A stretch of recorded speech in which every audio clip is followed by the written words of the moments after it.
You're listening to Happy Hour Hustle from the creative geniuses here at 834. We're funny, informative, and we swear. We talk all things marketing, communication, small business, plus we offer up hot takes on our industry, and whatever else we feel like talking about. So, grab your drink of choice. It's always 5 o'clock at 834. And crank it up. Hey hustlers, welcome back. Today we're going to talk about a topic very near and dear to our hearts here at 834, books to some extent, but also just the library. We have Josh Mosey here, digital marketing strategist at Kent District Library. Thank you for being here today. Happy to be here.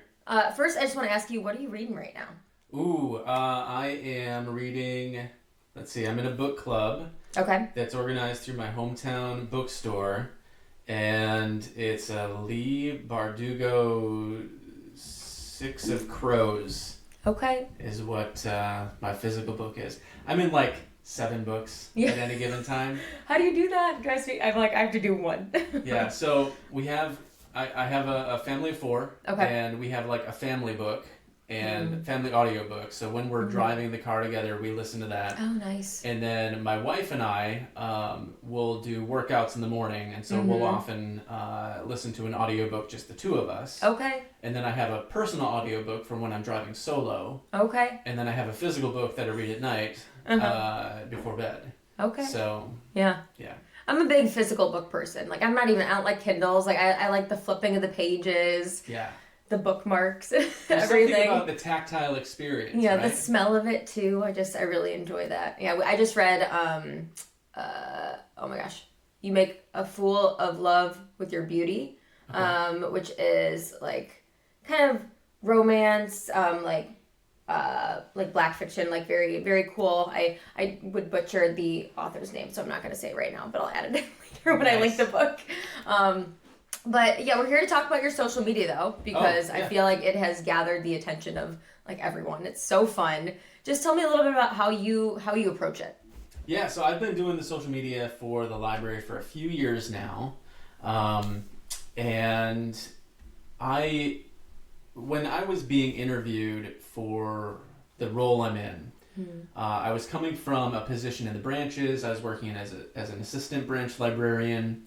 And my background is not in, it is marketing, but I didn't go to school for marketing. Okay. I went to school for recreation. So I'm qualified to run a Parks and Rec department or a youth camp of some kind. But I'm a huge book nerd and a huge library fan. And so when they were making the decision on who they were going to hire, someone professional or me, I said, you're not going to find a bigger advocate for the library than me. Yeah. So if that's what you're looking for, someone who is genuine and who can relate to the people who are using the library, then I'm your guy. Yeah. And they thought so too. So that kind of energy of library love is what I want to bring to all of my communications. Not just because I love the library so much, but because the library is a place where love exists and you can just come and be be appreciated for being a human as opposed to being a consumer. Yeah. And coming from the for-profit world into a library space was just such a different marketing experience, right? Yeah, So, absolutely. Yeah. No, we always say library is kind of like the heart of a town, the heart of everything. I know my sister lives up in Empire. I don't know if you've ever been up that way, but their library is absolutely gorgeous and incredible. I go work there, but no, the libraries in this area, I've always said they're very much, it's like a window to the world. You can really go there and do anything, and for people who live there, it's it's free for them to get a card and to go. So take advantage of it when you can. Yeah, and there are so many things more than anyone realizes that your library card will get for you. So if it really is the most valuable card in your wallet or purse or pocket or wherever you keep things these days. There's Back in my phone. You don't have to even worry about a physical card because there's a KDL app that you can use that it lives right there too. And one of my favorite posts that you did recently was that, instead of these things, here's what your library card will get you, or your library. Custom subscriptions. Yeah. Yeah. No, those are really cool. I know there's a whole music app and movies to download. It's so much more than just books. I don't want to say just books, but it is. Right. It's so much more than that. Yeah. Awesome. And you've been there 4 years now, right? 4 years, yeah. 4 years, okay. How has the library experience working there changed you? Because you've always been a library lover. Yes. But how has working there kind of changed your perception and experience? It's broadened my horizons as far as the type of marketing that we do. Mm-hmm.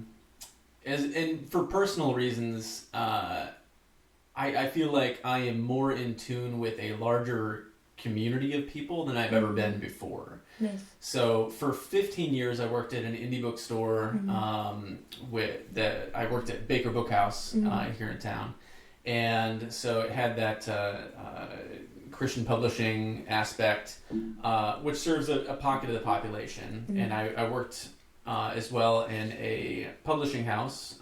It was a global publishing house, and so they served people all over the world. But it was a Christian publisher that only appeals to a certain subset of people.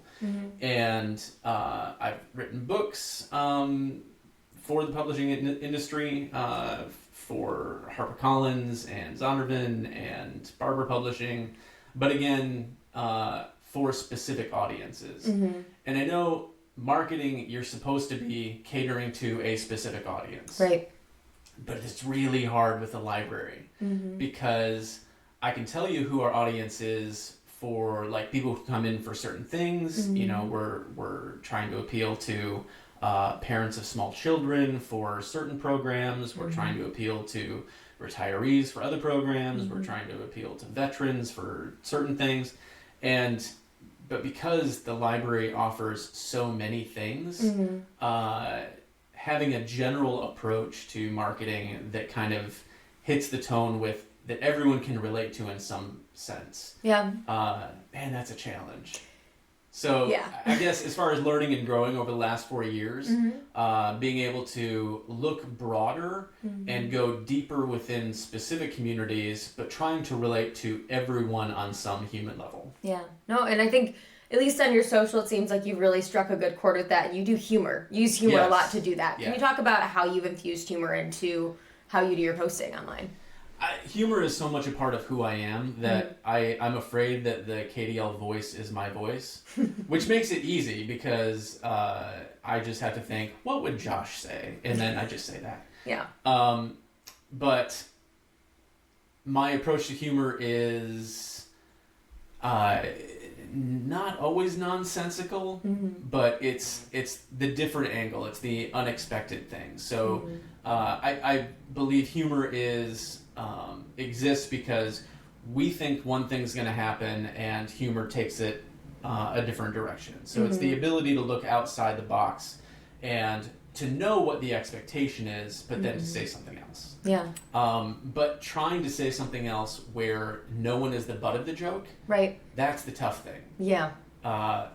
Recently, like I'm going to pin this podcast in time because last week there was a big thing that happened online, and this is probably going to happen regularly, so maybe it's not as timely as I'm thinking.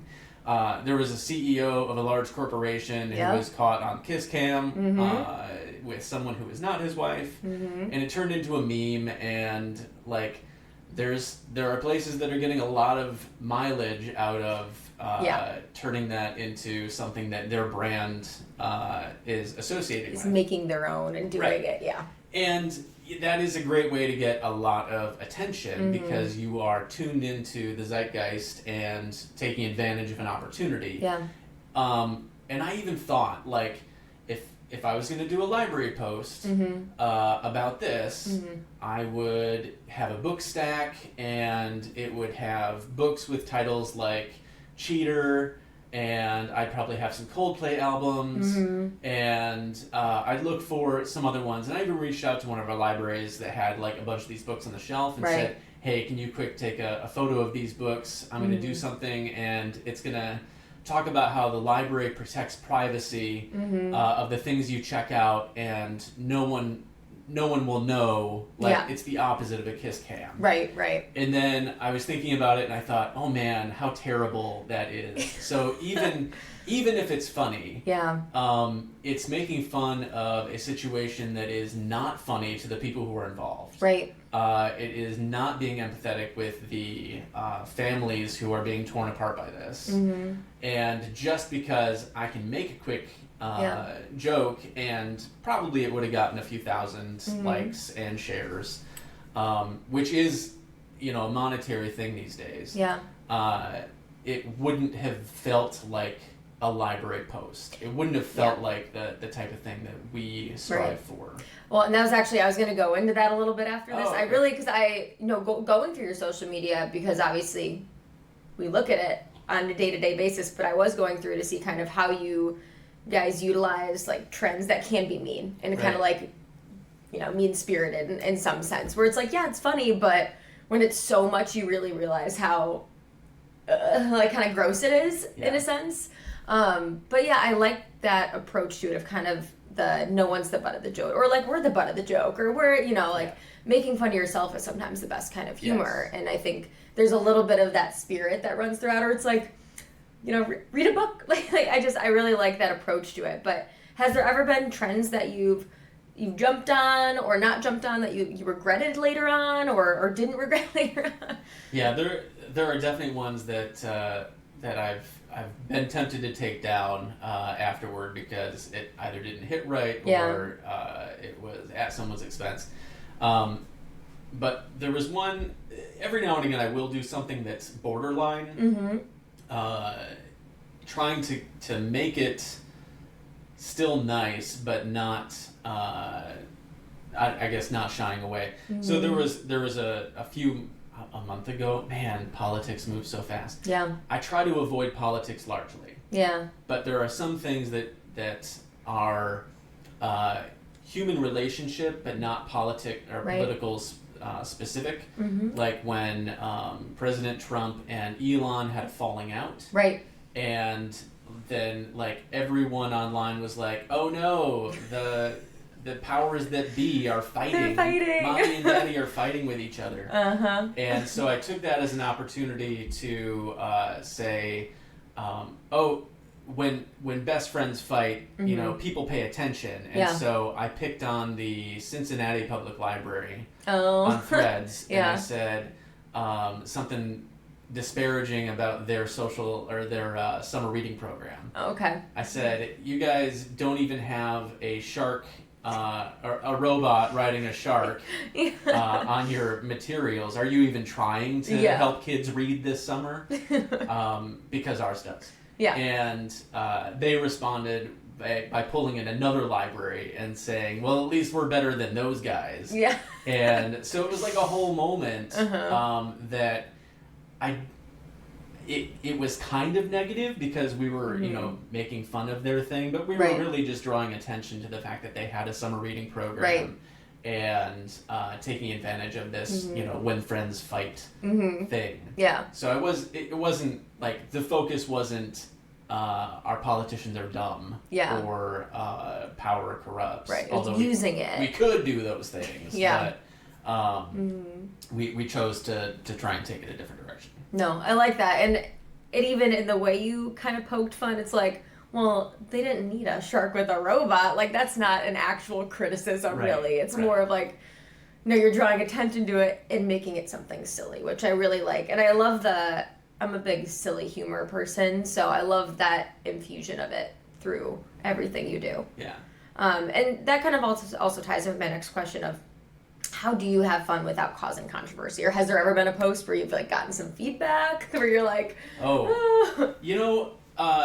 okay, so we do get feedback. We do have trolls. Not everyone loves the library, which is confusing to me. I don't understand that.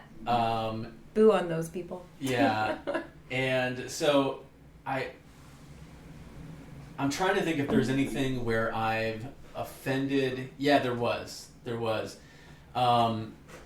Usually it's motivated by ignorance. I never want to, offend people. That is absolutely off what my goal is. Right. But there was a time I went on vacation with my family, and I was gone for a week, and so I had scheduled a bunch of stuff, as pretending as though someone was filling in for me, and somebody who had no graphic design skills, and I made the posts as ugly as possible. Okay. Just terrible stuff. Yeah. You can look back through our photos on social media and find them and be like, oh, this is the period of time Josh is talking about, because they're so they horrible. stick out. Yeah. And when I got back from the trip, I posted photos and said, because people were like, I bet this is really just Josh pretending to be gone. And so at the end I said, yes, I was on vacation. Here's some of my photos from my family vacation. And I shared those, blurring the lines between KDL's social media and my social media. Okay. And it was an attempt to put a human face on the library, because when trolls experience the fact that there's an actual human on the other end of these brands, it's harder it's harder to hate them. But at the same time, I ended up offending a large population of KDL people, because the family vacation that we went on was to Universal Orlando, and specifically to the Harry Potter area. Oh. Because Harry Potter is written by J.K. Rowling, and J.K. Rowling has been offensive to trans communities. I wasn't going in support of her hate on trans people. Yeah. I was going because for the last 8 years, my family has read one book each year in the same order of release, and so we have positive family memories of story and trips and spacing those things out with our kids, right, and then going to experience this in person. Yeah. And so the plan had always been to go do this before she started becoming the person that she is now. Yeah. But when I posted those photos, a lot of people were like, "How dare you? Show this kind of support?" And I was like, "Well, I wasn't trying to show support of her political platform. I was trying to share the fact that I'm a human who goes on vacations with my family, and we value story." Yeah. But I did, I made the apology afterward, and I do feel bad for the people who saw that as the library is against trans people, which is absolutely not the case. The library is a safe space for everyone. So that was a misstep. It was a well-intentioned one, but when we misstep, our intentions don't matter. Right. Yeah, it's difficult because, like you said, even the most well-intentioned posts can kind of take on a life of their own, because you're never really sure how everyone's going to take it. And I think that speaks to why, to your point, it's so important to have those communities, like diverse, we come from diverse newsrooms, diverse things. So then there's people that will hold you to account when you're like, oh, well, you know what, maybe that wasn't the most sensitive thing to do. So it's on both sides. You can be the most well-intentioned, but that's why that kind of diversity is really important in the library and everywhere. Because, like you said, the library serves everyone. Yeah. So, absolutely. I do want to talk real quick about, you're going to be speaking at the Library Marketing and Communications Conference in St. Louis. So tell me about how that came about and what you're going to be talking about. I'm really excited about this. I'll be doing two sessions there. The first is a roundtable discussion of how to make social media less of a cesspool. Okay. Because usually we get on our phones when we have a few minutes, but what keeps us there is the vitriol and hate. And so we end up So X, right? Yeah. We end up a little angrier every time we come away from social media. Yeah. And the libraries have an opportunity to try and turn that around.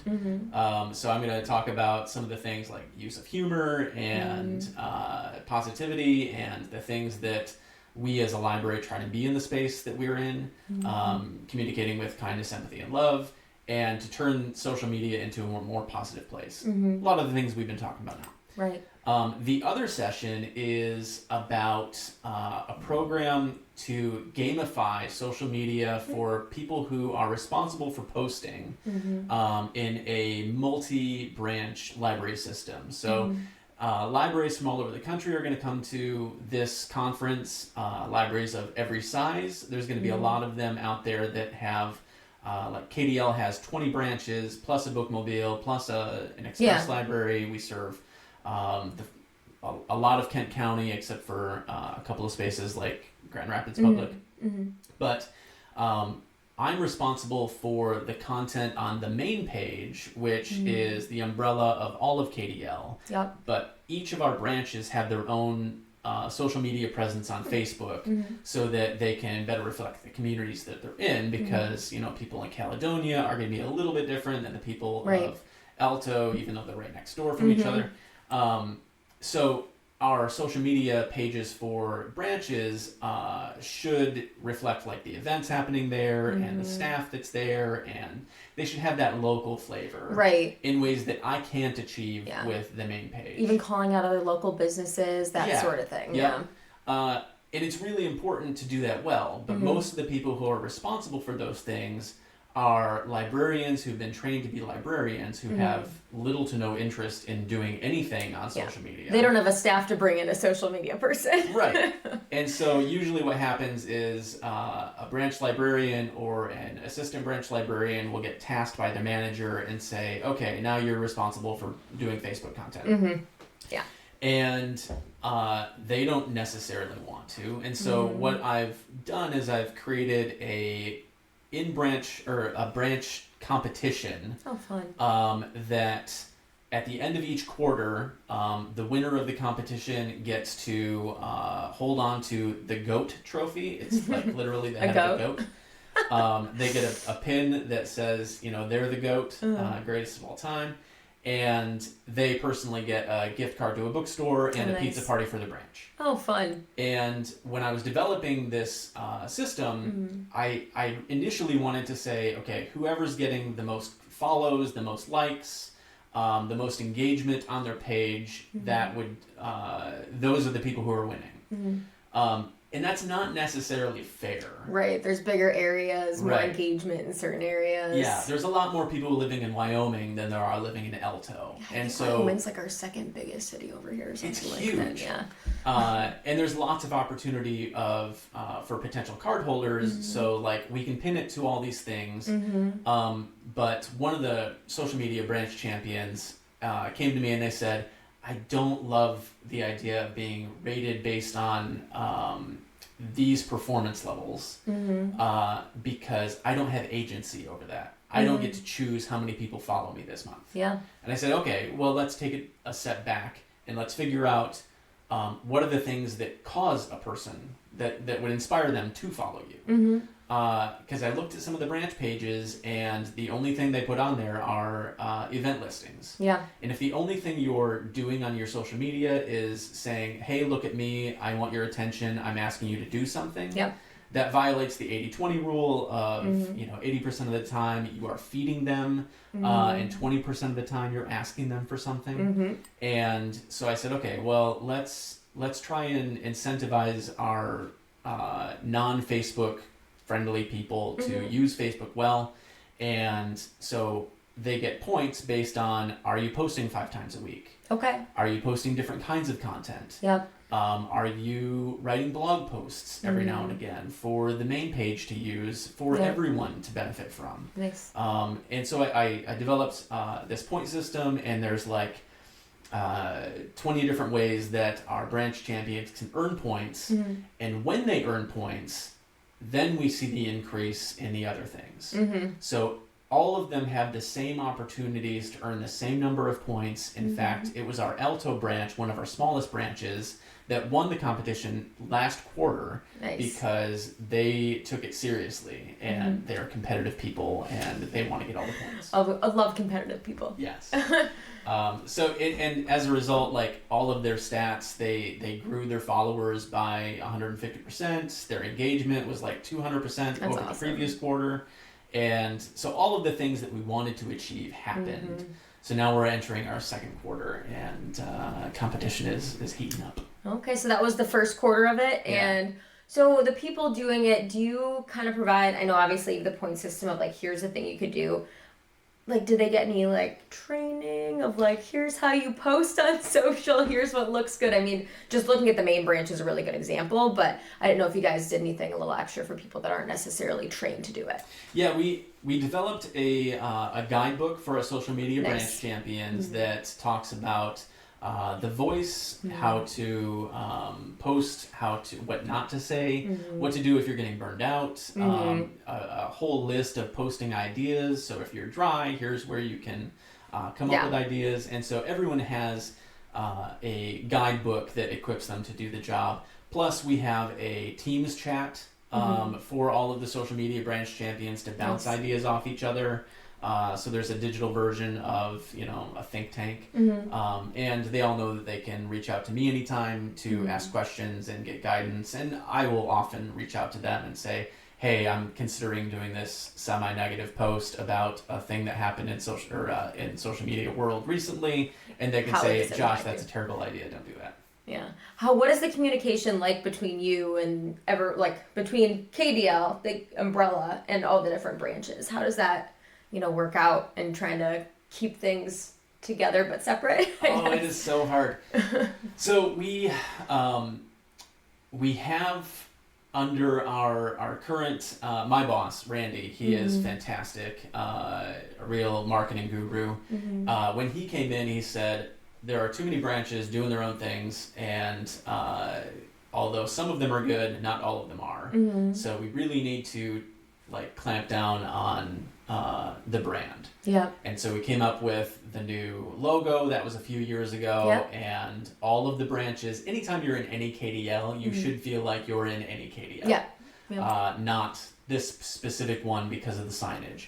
And although we still get that from time to time, each branch kind of, makes their own things on the side. Right. And because they think, well, I don't want to bother the central marketing people because they're busy with stuff. Yeah. I'll just make this little flyer, and the flyer that they make doesn't really follow our brand standards. Guidelines. So we do visit the branches regularly. I try and work from a branch at least once a week, and I'm always looking at the things that they're creating in house and taking them back with me and saying, is there any way that we can help them with this? Is this something that is a branch specific need, or is it system wide? And so we check up on them, and they know we check up on them, and we are mostly just looking to help because they created it for a reason. But we want them to make sure that they're following the brand guidelines. Yeah, absolutely, because I think it's important to have that general thread that runs through everything, tying it together, but you also want to encourage them to have fun with it and make it their own and make it personalized. So definitely understand that. Yeah. Last question I have for you is about either your favorite post or campaign that you've ever done in your 4 years of being there. I know it's a long time, but yeah, I think one of the biggest ones happened right after the election last year. Okay. And I didn't actually have anything scheduled for that day. Okay. Because I did not know what was going to happen. I don't think the nation knew what was going to happen. And so I said, all right, we're just going to feel this one from the gut and go from there. And so the day that the election results were announced, I looked up information on, okay, how do I deal with a group of people who are obviously going to be grieving, as well as serving the people who are going to feel triumphant? Yeah. How do I encourage the grieving without angering or offending anyone? Yeah. And so one of the things that the guide that I saw was how to deal with grieving friends. And I took that approach to social media. And so that day's post was, today is a good day to be kind. And so people who are, feeling triumphant, it's a good reminder that not everyone's feeling triumphant. And people who are grieving are encouraged, hey, you're not alone. Let's be kind to each other. And what was funny about that was that the post went really well. Yeah. And it inspired, like the whole next week was going line by line of, one of the steps of grief is to make sure that you're surrounded by friends and that you're not losing touch with people. Yeah. And so one of the posts was about like, hey, the library is a place where you can come to be among friends. Right. And so all of those were trying to follow that grief guideline, but in a different setting. What was funny was the trolls who came out who were angry about the library encouraging kindness. Like, there is something very obvious about where you are as a person if you're upset that someone else is encouraging others to be kind. Yeah, yeah. That says a lot more about you than it does about us. You just look kind of mean and yeah. No, I definitely agree. That's awesome. I think leading with kindness is always very important. We always say here, kind, not nice. Yes. It's helping people through things. It's leading with actions, not words. All that. Well, Josh, thank you so much for coming. Oh, thanks for having me. This was a delight. If you don't have a library card, find out your local library branch and get one. Do it. Right now. You can even go online to kdl.org/ecard. You don't physically have to go into one of our branches. Right. And you can find out if you're living in our service area, then you'll know after you fill that out. Yes. And if you've lost touch with reading, find touch with it again. It's amazing.